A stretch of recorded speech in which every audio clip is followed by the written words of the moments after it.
సగటు భారతీయుడి ఇంట్లో 10 నుంచి 500 గ్రాముల వరకు పుత్తడి ఏదో ఓ రూపంలో కొలువు తీరుతోంది. ఇక పెళ్లిళ్లు పేరంటాలొస్తే మొత్తం కథంతా బంగారం చుట్టూనే నడుస్తుంది. కనకం ధర అంబరాన్ని అంటుతున్నా కొనుగోళ్లపై ఆసక్తి ఏమాత్రం మనవాళ్లు తగ్గించుకోరు. ఇంత భారీ స్థాయిలో వినియోగం అవుతున్న పసిడిలో స్వచ్ఛత ఎంత అన్నదే ఇప్పుడు ప్రశ్న.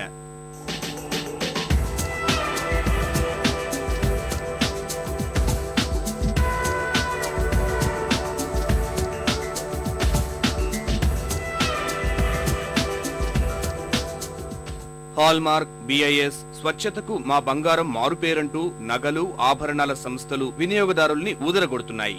అసలు వీటికి హాల్మార్క్ ఇస్తున్న సంస్థ భారతీయ ప్రమాణాల బ్యూరోకే పుత్తడి స్వచ్ఛతను నిర్ధారించే శక్తి లేదని controller and auditor general CAG తాజా నివేదిక నిగ్గు తేల్చింది. అసలు అతివలుకుంటున్న బంగారం దాదాపు 90% ప్రమాణాలు లేనిదేనని కాగ్ ఆశ్చర్యమైన వాస్తవాల్ని వెలుగులోకి తీసుకువచ్చింది. ఏటా మన దేశానికి 800 టన్నుల బంగారం దిగుమతి అవుతోంది. ఇందులో 640 టన్నుల వరకు నగలు, ఆభరణాల తయారీకే వినియోగిస్తున్నారు.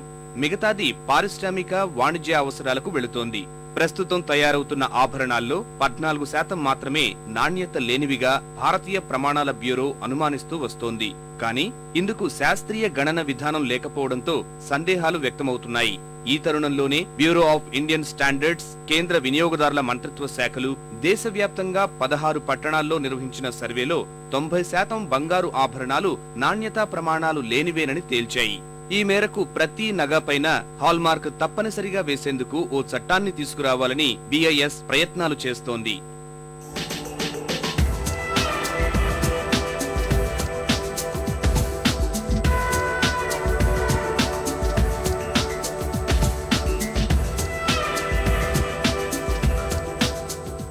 హాల్మార్క్ వేసేందుకు ఏర్పాటు చేసే కేంద్రాలను బిఐఎస్ తనిఖీ చేయాల్సి ఉంది. ప్రస్తుతం హాల్మార్కింగ్ చేసేందుకు కొన్ని ప్రైవేట్ సంస్థలు ముందుకు వచ్చినా సరైన తనిఖీలు లేక మార్కు ఉన్న నగల్ని సందేహించాల్సిన పరిస్థితి. దేశవ్యాప్తంగా 596 హాల్ మార్కింగ్ కేంద్రాలున్నట్టుగా బిఐఎస్ వద్ద లెక్కలున్నాయి. వీటిలో ఎన్ని సక్రమంగా నడుస్తున్నాయన్న లెక్కలు మాత్రం లేవని కాగ్ స్పష్టం చేసింది. నగల దుకాణాల్లోనూ బిఐఎస్ తనిఖీలు చేయకపోవడం వల్లే 90% నాణ్యత లేని ఆభరణాల విక్రయాలు జరుగుతున్నాయని తేల్చి చెప్పింది. మరోవైపు కొన్ని సంప్రదాయ దుకాణాలు మన వ్యవస్థపై నమ్మకం లేకే అంతర్జాతీయ సంస్థల నుంచి నాణ్యతా ప్రమాణ మార్కింగ్ ను వేయిస్తున్నాయని కాగ్ తన నివేదికలో పేర్కొంది.